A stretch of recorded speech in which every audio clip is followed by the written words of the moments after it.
آپ نے ذکر کیا کہ پی کے میں ہم نے آل پارٹیز بلا لیا، محسن داور صاحب نے اس کا ذکر کیا، 23 پولیٹیکل پارٹی شامل ہوئی، انہوں نے بیانیہ ایشو کر لیا، سب اکٹھے تھے، آپ کی سٹیٹمنٹ آئی، لیکن اس سٹیٹمنٹ کے بعد آج تک 60 ڈرون حملے ہوئے ہیں، رکا تو کوئی نہیں۔ آل پارٹیز کانفرنس ہم نے کی ہے، لمبے ہم نے پریس ریلیزیں ایشو کی ہیں، ٹس سے مس کچھ ہوا ہے؟ کوئی کسی چینج ہوئی ہے؟ ٹیررزم کو ختم کرنے کے لیے 2014 میں آپ سارے لوگ اکٹھے بیٹھے نہیں؟ مشرف کہہ رہا تھا ٹیررزم کو ختم کرنے کے، محرومی کو ختم کرنے کے لیے میں گوادر بنا رہا ہوں، گوادر بنے گا، ترقی آئے گی، بہتر حالات ہوں گے۔ زرداری آیا، اس وقت آپ لوگوں نے کہا جی 18ویں ترمیم آئے گی تو حالات بہتر ہو جائیں گے۔ مسنگ پرسن کے لیے کمیشن بنا، ابتار چودھری صاحب بل بھی وہ ہے تو بلوچستان سے، انہی کی کاوشوں کی وجہ سے ہوا ہے، بالکل اسے 1000 بار اختلاف کرو، 2004 میں ان کی کاوشوں سے ہوا تھا، انہوں نے سوموٹو بھی لیے تھے۔ مسنگ آج بھی ہے، ٹیررزم آج بھی ہے، وہ بھی پینترے بدلتے ہیں۔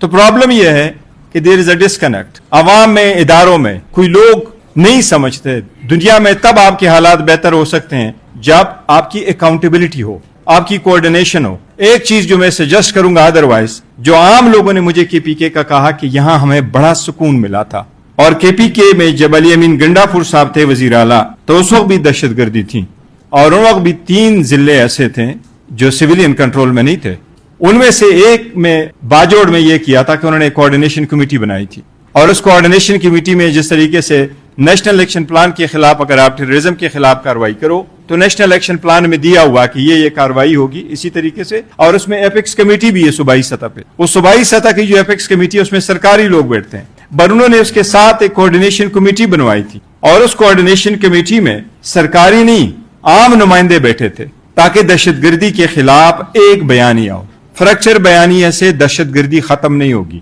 اگر دہشت گردی رہے گی تو کسی صورت ترقی نہیں ہوگی۔ اگر آپ کا 1 پوائنٹ ایجنڈا ہے دہشت گردی کے خلاف، دس از واٹ اٹ از، اور اگر آپ اوور آل بات کریں گے تو پھر تم محرومیوں کا ازالہ تو پھر ہم سے پوچھیں، ہمیں تو انصاف کہیں نہیں ملا، ہماری تو ملاقات نہیں ہو رہی، ہمارے تو کیسز نہیں لگتے، ہمیں تو مانا نہیں جاتا، ہم تو کہتے ہیں ہم ریاست کے ساتھ کھڑے رہیں، ہم حکومت کے ساتھ کھڑے رہے، ہم پاکستان کے ساتھ کھڑے رہے، ہم ان کی انٹیگریٹی کے ساتھ کھڑے رہے، لیکن ہمیں کیا سمجھا گیا؟ اسکول کے بچوں کی طرح ہمیں بلایا گیا، ترانے پڑھائے گئے، پھر کہا جاؤ پوچھ لیتے ہیں جی آپ کے لیے کیا کریں۔ تو شاید بلوچستان کو بھی ایسا بلایا گیا، آپ سے ترانے پڑھوائے گئے، پھر چلے گئے۔ آپ میں سے کون سا لیڈر ہے جو کبھی حکومت میں نہ رہا ہو؟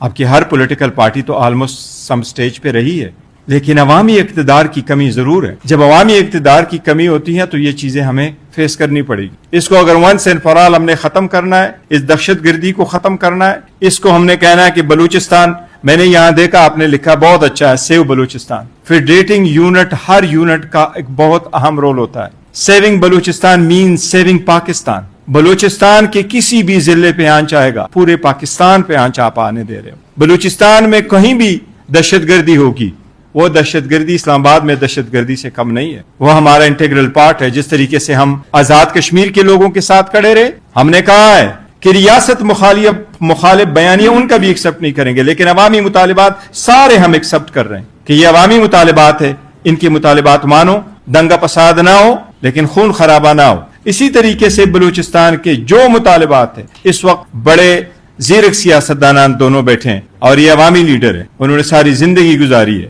چاہے وہ اچکزئی صاحب ہے، چاہے باقی آپ کے لیڈران صاحب ہے، چاہے ہمارے مینگل صاحب ہے، جو آپ فیصلہ کریں گے، جو سجیشنز آپ کی ہوگی، پاکستان تحریک انصاف فلی آپ کے ساتھ آن بورڈ ہوگی، ہم آپ کو ہر حالت میں سپورٹ کریں گے۔ ہم چاہتے ہیں اور یہی بلیف ہے کہ بلوچستان کی ترقی ہی پاکستان کی ترقی ہے، بلوچستان کی محرومی ہم سب کی محرومی ہے، وہاں رول آف لا ختم ہو۔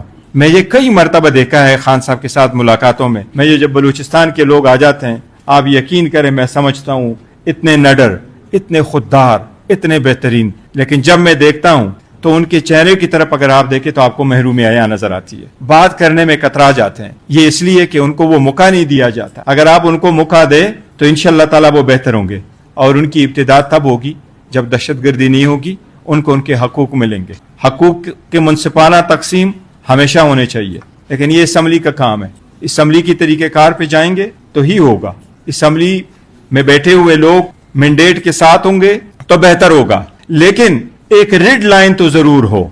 آج بھی وہاں سٹن ہے، دھرنا ہے بلوچستان میں، کوئٹہ میں لوگ بیٹھے ہوئے ہیں، وہ ڈسکنیکٹ کیا ہے جو لوگ ان کو اس بات پہ مجبور کرتے ہیں؟ میں اکثر ایک مثال دیتا ہوں، ہمارے ساتھ جب کوئی ظلم زیادتی کرے تو ہم کہتے ہیں چلو خدا تو ہے نا جی، خدا پوچھے گا قیامت میں، اللہ کی شان ہے، اللہ پوچھے تو پوچھے، نہ پوچھے تو نہ پوچھے۔ میں نے کبھی امریکہ میں یہ لفظ کسی سے نہیں سنا کہ جو خدا تو ہے خدا پوچھے گا۔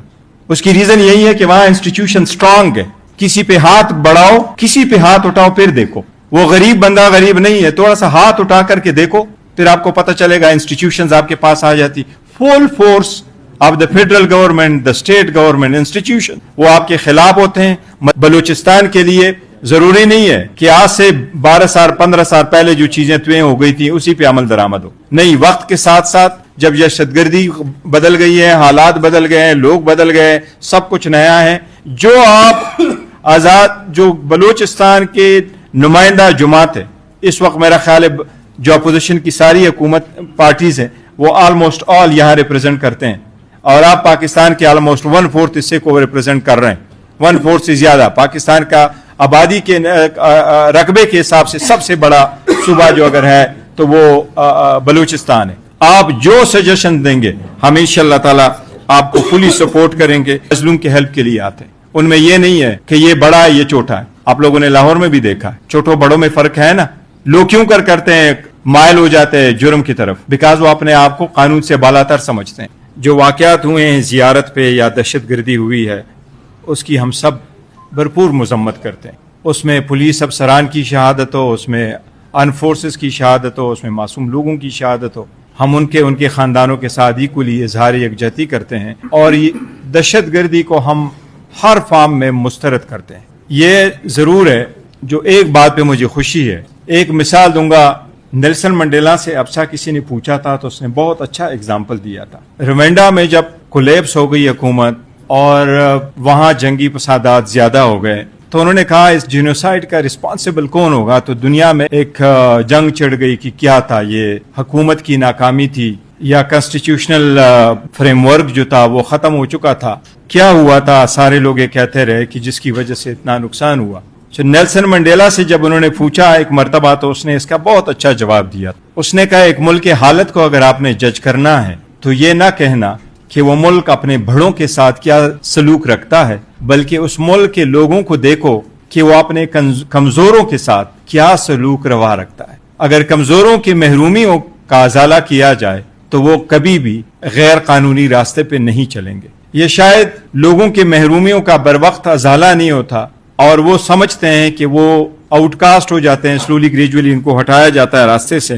لیکن جو مجھے خوشی ہے ایک بات پہ وہ یہ ہے کہ میرے یہاں ہوتے ہوئے کسی ایک نے بھی یہ نہیں کہا کہ وہاں اگر دہشت گردی ہے تو اس میں اپنے لوگ ملوث ہیں، اور یہ اچھی بات ہے۔ جس طریقے سے KPK میں کبھی کہا گیا کہ وہاں طالبان تھے اور اپنے طالبان تھے، آپ لوگوں نے ذکر نہیں کیا کہ آپ میں کوئی اپنے ہیں جو آپ کے دہشت گردی میں انوالو ہیں۔ تو اس کا مطلب ہے کہ دشمن کا وار ہے، اس کو نہ بھولیے گا، اور جب دہشت گردی کی بات آ جائے تو پھر 1 پوائنٹ ایجنڈا پہ اکٹھے ہو تاکہ دہشت گردی کو ہم ڈیفیٹ کر سکے۔ دہشت گردی نہیں ہوگی تو آپ کا مسجد بھی ہوگا، میرا مندر بھی ہوگا، اور اگر دہشت گردی ہوگی تو آپ کا چرچ بھی نہیں رہے گا، میرا مسجد بھی نہیں رہے گا۔ تم جو بناؤ گے وہ اڑائیں گے، اس لیے ان کے لیے کوئی مذہب نہیں ہے۔